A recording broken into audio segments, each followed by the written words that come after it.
Isa ang patay habang 3 ang sugatan sa aksidente sa ginagawang gusali sa BGC. Sinuspindi na ang konstruksyon habang gumugulong ang investigasyon. Narito ang exclusive agenda report ni Ryan Reloban ng Abante. Gumuho ang ginagawang core wall para sa elevator na itinatayong 28-story building sa 34th Street, Corner Lane D sa Bonifacio Global City or BGC sa Taguig.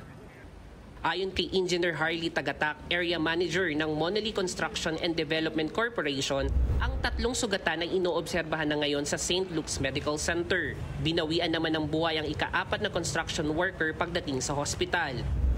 Ayan o.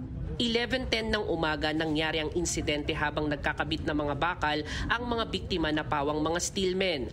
Ani ni Engineer Tagatak, 11:13 AM naman ay agad na isugod sa hospital ang 4 na biktima.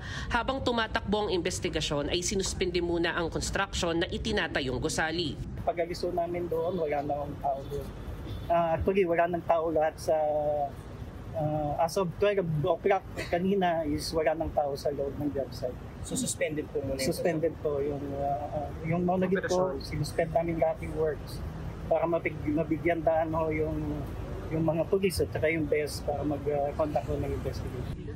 Tiniyak naman ng contractor na covered ng accident insurance ang 4 na construction workers. Kinakausap na rin nila ang mga pamilya ng mga naaksidenteng steelmen.